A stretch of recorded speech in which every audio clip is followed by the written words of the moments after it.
it's better. So my main mission, let's say, in the company is to advocate and democratize the data product development inside the company. And I'm gonna reveal today a bit of a secret sauce how we keep data for AI and analytics in our company, and how we become closer and closer data and AI, closer and closer to game developers, removing all the obstacles along the way.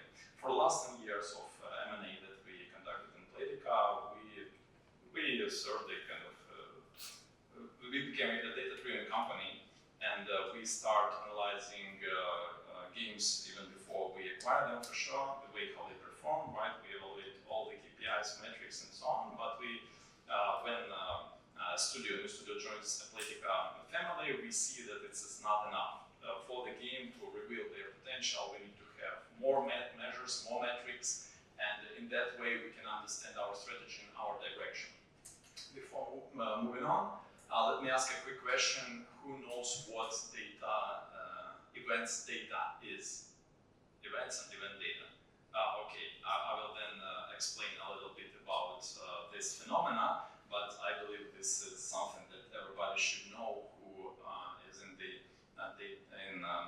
mobile gaming industry. Okay, a couple of words about Playtica. So it's huge company, right, with a lot of games we acquired and developed for the last more than 10 years. We have more than 9 million daily active users and impressive revenue. A bit about the data that we have. So about events. Events, that's everything that game client or backend on the game side generates. It's user clicks, user behavior, it's installs, impressions, many things. You use any feature and we measure that and we see what's the behavior behind that. We have a lot of data processing pipelines, so it's we aggregate the data, we calculate, aggregate, summarize it, and push this in downstream systems for better analysis and for AI, actually using AI. We have a lot of data. Okay, maybe it's not that much comparing to Google, but if we think that all this data is mostly user behavior data and we don't keep it forever, so this is a lot. And we have constantly data growth. And we see that there is a huge demand on getting more and more events, data. The world changes. We see that the market is more and more competitive. We see that we have to move faster. We need to understand better what are the customer preferences, right? The cost per install grows also. So it means that things need to change. And also in the way how we develop our games, also we need to change in that way. And data and AI is a very important part. It's a kind of the dark horse. Maybe it's already not a dark horse. Everybody understands that we need to somehow leverage it. If you go listen on every talk that we had, word data will be everywhere. Sometimes you also will hear AI. And it means that it's a big deal, indeed big deal. Okay, let's a couple of words about me. 18 years in the industry. In gaming, actually, I started. It was my first experience of my job experience to be a manual QA in casual games. It was before mobile gaming flourished. It's maybe you know like games like Zuma, so it was some clones of Zuma. So that's where I started, and now I'm director of architecture in the platforms and leading data and AI platforms in Playtica, serving all our studios and providing data solutions and AI solutions for them. Okay, so a couple of words about, very quickly, about why data is important. I believe you know, but if you're not very familiar, and by the way, the event data is also something that contributes in all of these areas. So data is fundamental for player engagement and retention, so we need to understand the player behavior. We need to provide personalized experience, and we can provide it only if we have a good understanding about different segments of the users, and sometimes there can be in one game like hundreds of segments of the user, and each segment will get their own experience. Game development and optimization. So we need to understand, like, of course, A/B testing. And in Playtica, by the way, we can conduct dozens of A/B tests simultaneously because of the platform, but it means that we also generate a lot of features. Alexey from Playtica also yesterday explained us about one game creating dozens. actually like 50 or 60 features every year, and you multiply this in 20 and you get the amount how many features we actually develop, and we need to also A/B test. And actually, if we release the feature, it was already A/B test in the way, so there are a lot of experiments that we conduct and a lot of functionality just informed way, and we need to understand what is useful for us and what is not. Monetization strategies, fraud detection, very important part, and here it's AI and patterns play a significant role. Market insights about the user demographics and competitor analysis and user experience. So it's AI-powered flows, user flows, funnels that we embed in our games. A couple of forces, like a theory about what kind of data we have in general. It's kind of, I believe, useful for everybody. But there are two main universes. Operational plane that makes our games running. The data that circulates in this plane, it's exchanged between the client and backend. So it's bread and butter of our day-to-day, but we also need to improve, right? And there is a small circle here, it's a kind of improvement circle, and when we do these improvements, we always think that this new feature will bring us more money, it will make our players happier, and in general, we're gonna get better retention and success, but we need to know the direction. If that would be that easy, I believe there wouldn't be like 8 out of 10 games which are not successful and don't actually pay off. So we have the analytical plane. That's the world where we understand our direction and our strategy. First of all, we need to take data from the operational plane. It can be event data, as I said, it's any events that we hear are your clicks, whatever you use, whatever you see, your impressions. And it's being ingested and aggregated in the analytical plane, and there must be the ways how you can do this. And also there is a kind of a batch data. You take data from AppsFlyer, you take data from Oleh, typically once per day or once per hour, but you batch just massively take it in order to keep it, and then you analyze it. You can have business analysts that work with Tableau, you can have some AI models, some fancy platforms that we hear a lot of advertisement about that, how they analyze this, and typically they work and provide analysis on top of well-defined metrics and KPIs like DAO, cost per instance. But then you need to make, after the analysis, make some insights, understand what goes wrong, and with this knowledge, going back to operational plane, sometimes sort the data, sometimes make changes in live ops, in marketing campaigns, whatever. By the way, the way how we work with marketing is also very influential with the events, with the data, especially with new restrictions and policies that they have. It's already not new, but it's a significant impact of the marketing. So in that way, you understand with the big circle the strategy where you want to move, and with the small circle, you kind of make the informative decisions, and you improve on the where you see it would be the best choice for you. So it's about kind of two circles in data. Okay, and now what I just shown you, it's for any industry, it's probably the same. So it's a kind of analytical plane, it's required for AI and for business analysts to better understand the direction, but it's our tomorrow. And mobile gaming is very special if we talk about data. So first of all, it's a creative industry, and whatever we have in terms of tools, in terms of ways of development, methodology, and so on, must actually provide us maximum freedom for creativity. We have a lot of ideas, a lot of things that we want to test and try, and it impacts the data, the shape of it. We generate new events like on a daily basis, generating new features and new ideas, and we need to try it. Gaming is one of the most interactive domains, so as I said, like all the groups that we have, it generates an enormous amount of data. So 50 billion of these events so we process daily. There are types of events that, for example, in Slotomania, if you know this game, like there are spins of the wheel, so there are millions of the spins going into minutes, let's say like that. So it's it means that it's very interactive, and users constantly doing something with this, right? Rapid feature development, that's because of the competitive market, and then also because of the creativity. We have a lot of features, and timely players' feedback is crucial, and what is very important here, that the feedback that we retrieve, it's not the feedback form that people write, right? It's inferred feedback. It's like if the player makes a purchase or engages in some funnel that we expand, that's a feedback and positive feedback, and we need to identify this as soon as possible, so in that way we have kind of, or if they can give us a feedback, a negative feedback, they don't engage, they don't pay, so in that way we kind of understand that something goes wrong and we need to understand as fast as possible. So that's what makes mobile gaming special, if you consider this as part of, as a data, right? It's stuck. Okay. Sorry, technical pause. Once again, I need to reconnect.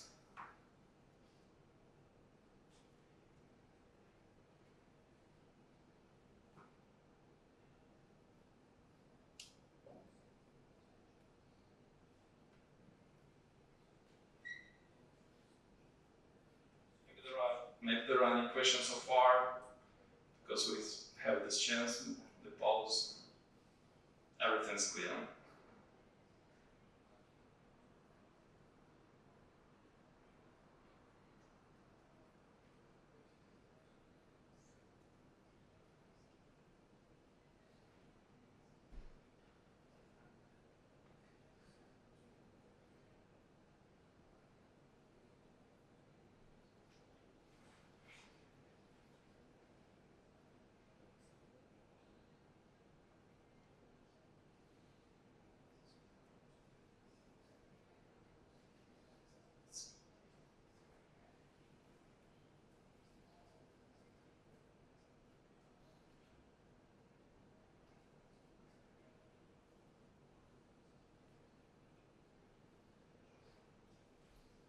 Okay, let's see.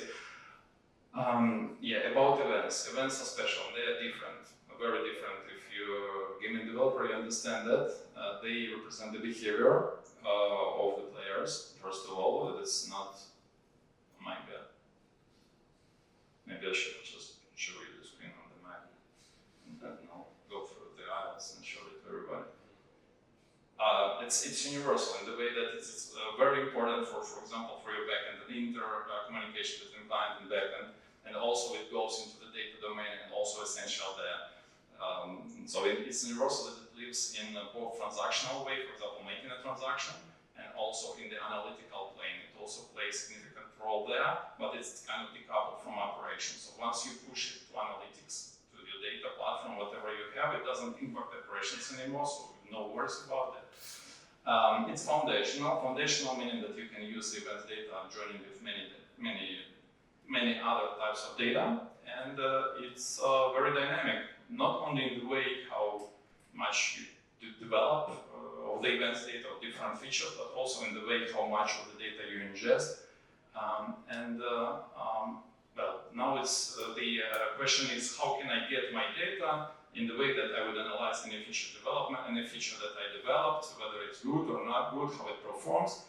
You need just to do two simple things: properly design it and develop, and then connect with the data realm, push it there, and then get your feedback loop, insights, and so on, improvements. It would be that easy, if not one. But also it's important about the quality of the data. So if there is no quality, any AI solution will not work. And it's a big problem, and we need to understand that data must be on time. It must be integrated with different other data sources, otherwise on its own it can be useful, but not always, not that much. And it must be reliable and ready for insight. So the data quality, it means like, it must be trustful, there shouldn't be some empty spaces, any gaps, and analysts can rely on that. So how, I don't know, like in the studios and what you work with, how the flow looks like, but in Playtica, like several years ago, the flow looked like following. We had a dedicated data team that would work with getting all the events, and by the way, that's why if you're from the engineering side and you never heard about like the data and AI side, because you have a data team who took all the events that you have, understood the schema, and provided all the analytics and solutions on top of that. But we see that there are some issues with that. Why so? Because we have a feature team who understands very well the behavior of your feature, understand what it means and semantic and everything. And they, after the ideation, implementation, they want to get the analysis on top of the feature, right? So they provide, they need to have something that is called data asset here. That's what you aggregated, for example, all your piggy bank events, and you want to aggregate it and have demographics, and you want to integrate this with something else, with other funnels that you have.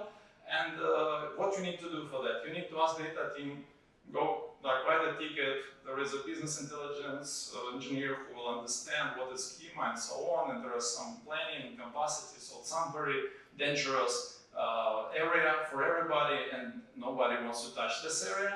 And also we have data engineer who should do some technical work of bringing data from A to B, and it takes a lot of time.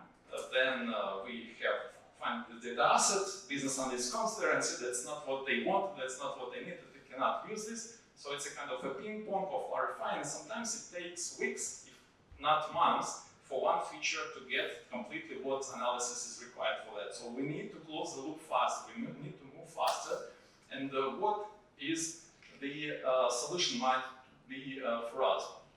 But before going to solution, there are some other problems, and why we have this kind of team composition like that.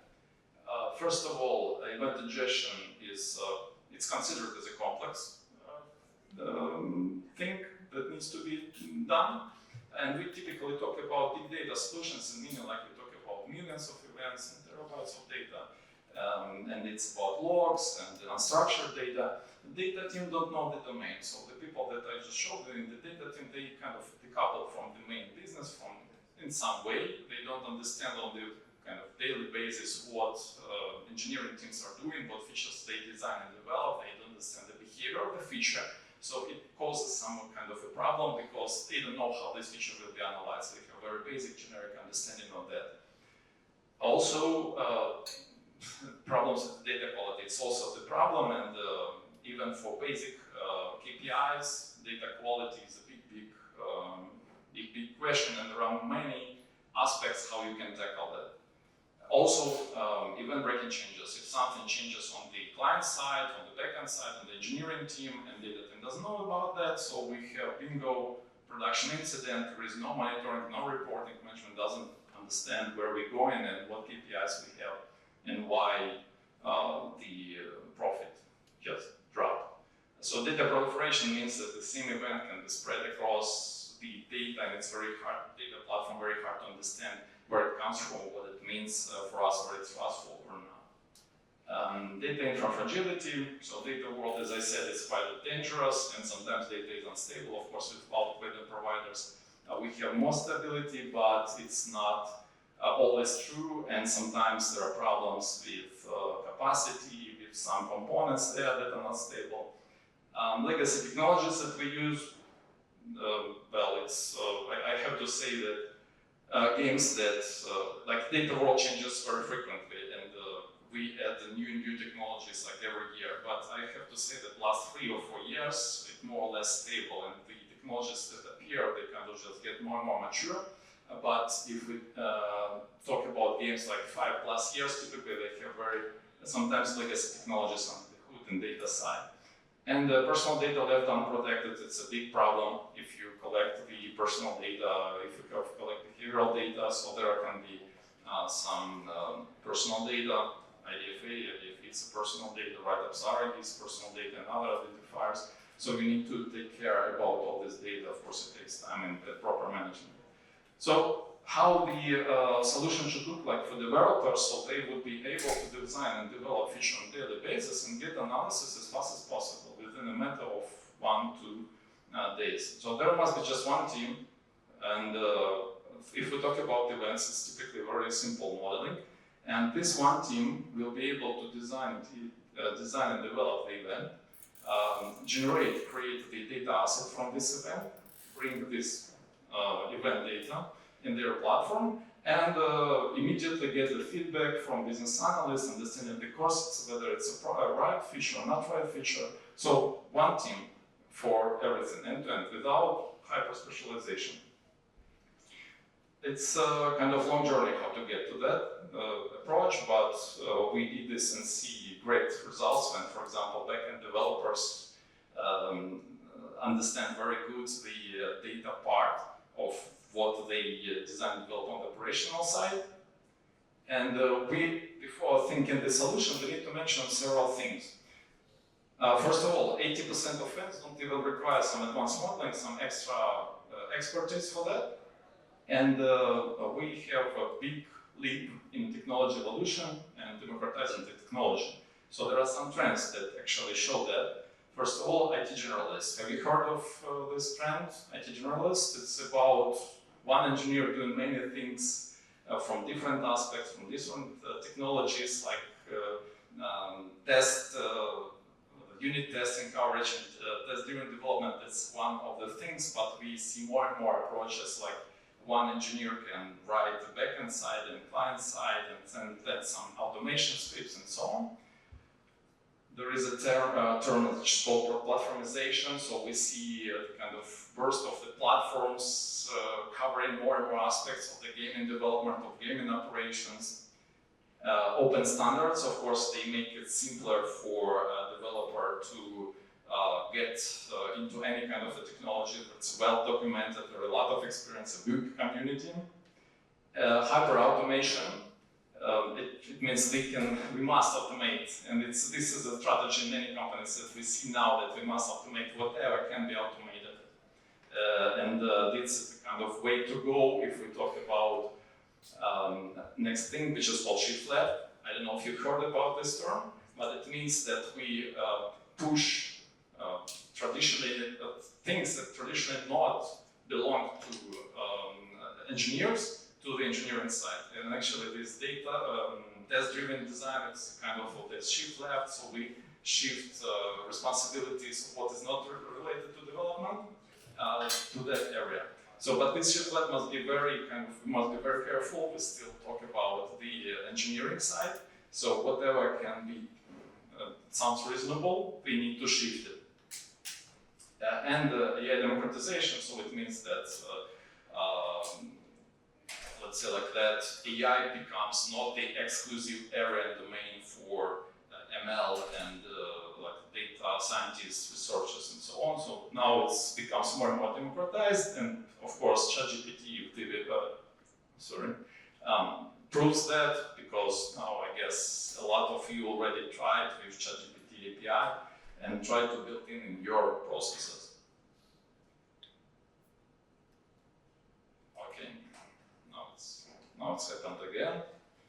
Sorry, maybe any questions so far, because now we're gonna have a small pause. Yeah, please. What do you mean by the advanced data modeling for the event? Yes. By advanced data modeling, I mean joining events together. Then, for example, piece of functionality split into several events, or maybe some complex aggregations that you need to do on top of that, some SQL statements. So that's kind of stuff. So the second layer after the event? Yes, it's typically what then we enrich the data with some complex things. Okay, so that's kind of the solution, but it's very simplified, because if you expect to have the answer how actually we can overcome that and yes, I don't have the answer to that, sorry.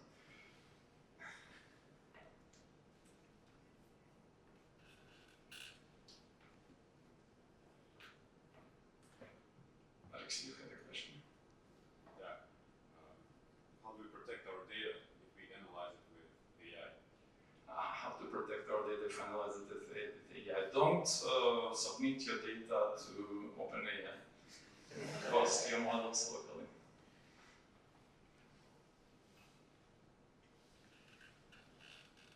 While it's opening, where do you keep the data? Are you using a cloud data infrastructure? Kind of in Playtica, we have our own data center, so we don't use cloud excessively, but it's kind of a hybrid solution, a hybrid approach.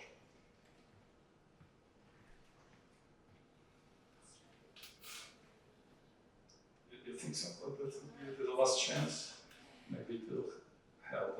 This now it holds. Okay, so what we want to have, we want to put some kind of a solution for this one group of people in the middle. It must be kind of a platform. There are public cloud vendor providers that allow you to build some solutions like that. Think how you can achieve that. And I'm gonna show you, like we have a blog where I explained this area one by one in more technical detail. details and so on. I don't want to go much into how exactly we achieved that, or you can read this. It's like 20 minutes of read, but in general, we put in the central the framework that allows the engineer to generate the event, kind of create the event and get all the data needed for analysis and for AI immediately without kind of any extra experts joining. And it allows us to improve the flow, like the overall development cycle in like 10 times or 20 times. It's a matter of minutes, maximum hours, even if you want to test the look and feel of your event. And then, we have unlocked a lot of use cases in that case. We can, in real time, analyze the behavior of our feature. We can provide this event data in some visualization tools for business analysts like Tableau or Power BI. We can use this for AI, for data scientists, or even for real-time inference. When on the real time, we can calculate some things. For example, like with this IDFA, like they calculating the conversion value in the real time. That's what we can do with that. And of course, serving data back for operation. For example, segmenting users based on this feature. This is also possible, kind of in several hours. You can achieve that and get from your new feature new segments. A little bit of technical, demystifying the technical side of this. So there are some problems actually if we talk about supporting these use cases. Real time and something in batch and aggregation. So this is so-called lambda architecture in data. People who from data know this architecture very well. It means that you design the event once, and you can get in the event-driven way real-time analytics from this event, and also you can aggregate this and every day or every hour process a massive amount of this data for business analysts to analyze this. And here comes the problem. It's very hard for combine the real-time analytics and the batch analytics because the tech technologies take completely different there. And the data goes through many steps, through many technologies, and it loses its uniformity. And for business analysts, when they jump from batch to stream analytics, they kind of cannot find even the ends over there. Here you can see some technologies like Kafka. You can think that's a path where you just drop any events what you have. And there are two layers from this. The centralized event formatting and for ingestion, that's a tool that I mentioned. It's a kind of, think of this a kind of your super mega solution that will solve all this stuff for you. And then we have two layers, batch layer, which is also called cold layer, where we have aggregated a lot of data, and you can see there is called lakehouse. Probably you don't know about this terminology, but it's a place where you can drop as much data as you want and don't even care how it's modeled, whether it's effective or not effective, what's the size of this. It's very cheap storage, and this is SQL-like, so it's a kind of any database that supports SQL can also, like with this experience, you can go to this technology and read data and get it from there. And we can model the data in the way that will be useful for analytics, for AI, put this back to Kafka immediately in like a matter of seconds. It's already with the same look and feel and shape, and you can build the monitoring dashboards with your Grafana or whatever you have, or some built-in solutions. A couple of words about these layers. It's about technology. Please abstract from the names of the technology, but anyway, they're very popular, and that's what your business analysts typically work with. In Playtika, here we use several areas. So after like our new feature goes through Kafka to the centralized place where it becomes useful for many use cases, it drops in the endless storage, which is Lakehouse, and then you can immediately get some analytics on top of this. It's a query engine here, it's data exploration, understand what data I have and so on. And by the way, our developers can also do that using these features. There is some SQL engine that can bring data for visualization, for BI, business analysts, for their part of work on the Tableau and so on. And like there are other use cases that can be supported like that. But the thing is that it takes time for this system and batch layer to get the analytics. So it typically takes hours, if not, sometimes it can take 1 day, for example, typically. If we talk about stream analytics, so it's things more dynamic here, and it's about, okay, sorry, I'll take it just 5 more minutes, and I'm gonna finish. So if we talk about streaming analytics, we have a bit of different set of technologies here, and that's what I said, that's a big problem between batch and stream technologies, but the principle is the same. We have events, the same event modeled and dropped back to our message bus, so it can be used for near real-time analytics, for operations, or model inference. And here it's kind of decomposition of the main functionality that we have for event ingestion. So when we bring the events to data, we can do some things with that, how to make it useful. And these things, typically they're reflected in the middle in the box. So we kind of transform the event, we can enrich this with more event data, for example, user level or user tier. We can apply some rules, validations, we anonymize the data. And data anonymization, it's a process where you need to identify what is the personal data. You need to mark it as what type of this personal data it is, like email or IDFA. In that way, all the data that flows further is completely safe. Deduplication is a very important thing that can be, like if you have a lot of duplicates in your events, it can of course break the analytics. And advanced filtering if you want to filter out some events in order to keep all the events in your downstream storages. So, and this flow is very standard for any data ingestion solutions to have data for analytics, but here you can clearly see different separation of different blocks, what is more about the business part, it's the central part, and what are the technical things like on the left and the right side, and on the end you can get the data ready for use.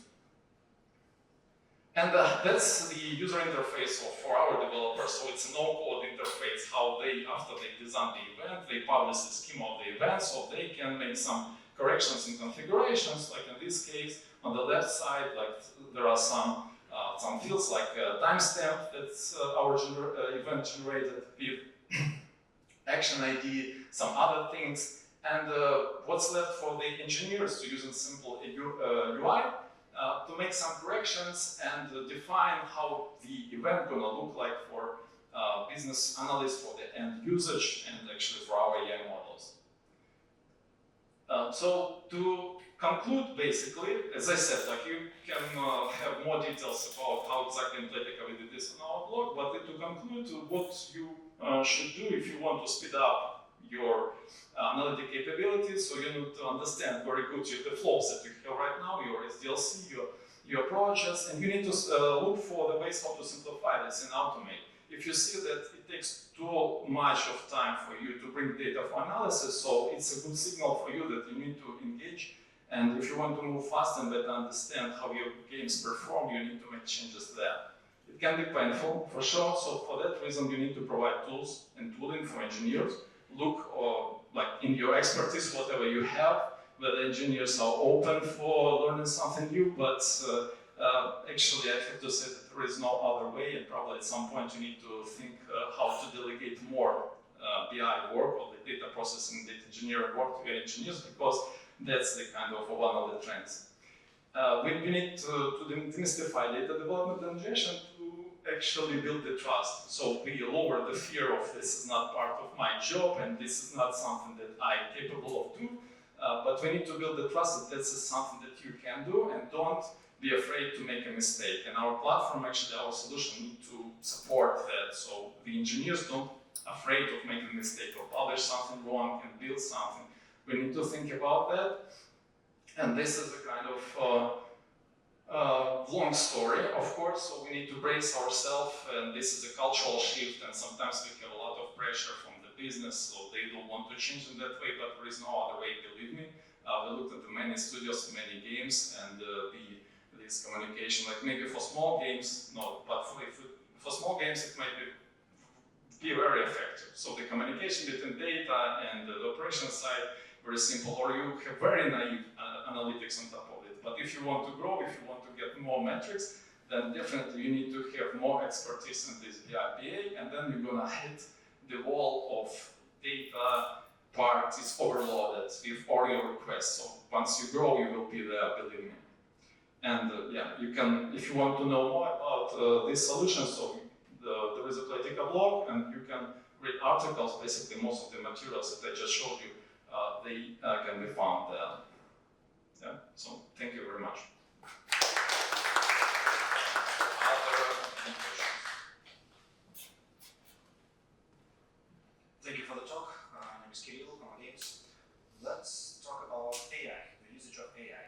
basically how I see the usage of AI is the prediction models. Like, we've received this amount of data, would you please tell us how it will look like on some front? But do you have some other ways of using it? Maybe some use cases that are not falling into that category?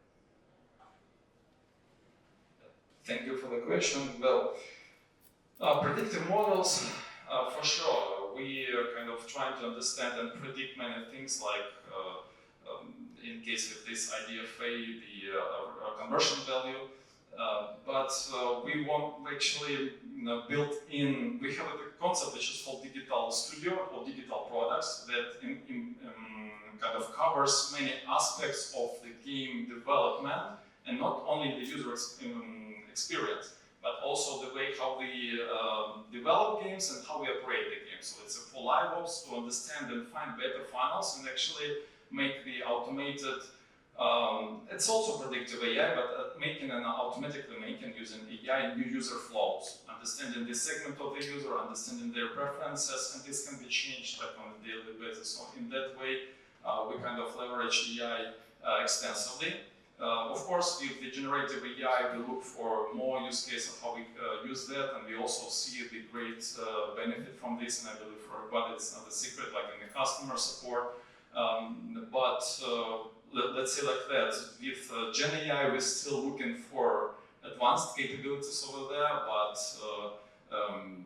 it looks like we already get the pike of expectations with Gen AI, and it doesn't even go far. It doesn't show us like the amazing, new amazing opportunities. So it's, for now, it's like we need to dive deeper in this Gen AI where we can contribute and put this because it has a lot of limitations, like a lot, and the problems with the trust.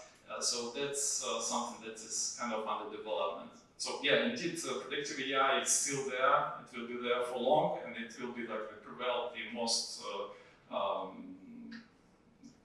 kind of popular case for AI our side.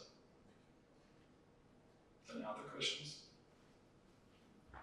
How does that work for feature teams when they want to schedule something like, I don't know, machine learning model, more complex transformations that may be using events, but also other sources? Because you mentioned like there was a data team, there was a feature team, there was a certain dependency between them. How does that work with the new way of working? Yeah, absolutely. It's a great question. So for such use cases, when we want to add kind of mix the data from different sources and empower this with these events, with the features, we need to provide several things. First of all, we need to provide the visibility of what data you have.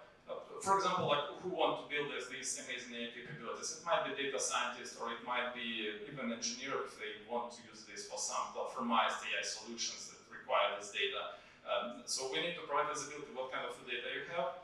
For example, you need to have data catalog. You need to have some discovery tools so user can go and get whatever data they need for that reason. And there must be a unified interface, which is called like data virtualization. When user who wants to get data from different sources, they don't care about where these sources actually are located, and they need just to know one thing: who is the owner of this data source. So here comes the notion of data ownership. For example, I'm a developer, I'm an owner of my event. Somebody brings data from AppLovin. Who is the owner of this? Who built this this flow? How to bring this data from AppLovin? And now I need to understand how frequently this data being updated. What's the quality of this? What are the usage of this? So here, these data discovery tools come into with a great help for us. It's, for example, data catalog and data governance actually must be established. How to combine work of different people's of roles to deliver actually digital product. As you said, it's an AI-empowered analytical solution. What you want to embed into your game engine for analytics. But it's a separate story, so how to build it. Data in general is a very, very long story of many aspects. Here I just try to kind of be as close to game development tools as possible. Okay. Okay, thank you. Okay, one question, please. Yeah, I remember Playtika went out to the market and they said they're stopping their user acquisition because eCPIs are growing hella. So my question, with 50 billion daily events, how does that influence user acquisition these days? Well, user acquisition, it's, let's say, marketing is important part of if we talk about data, so marketing is very important part of our data landscape. But besides that, we have a data operations. It's our day-to-day, it's our new features and so on. So we very focused on the player retention and provide a new experience, great experience serving our players. So I cannot say how well we contribute into the marketing part. Now, of course, we contribute a lot with this approach of very fast feedback loop. If we talk about campaign management, for example, so this is very important, and about this conversion value generation as fast as possible. But probably that is it. So if we talk about the user acquisition, marketing, campaign management, this is where we contribute the most on the data and AI side. So we want to drive our campaigns as effective as possible to kind of not overspend on players or on the campaigns that do not bring the results that we expect. Okay, then thank you very much.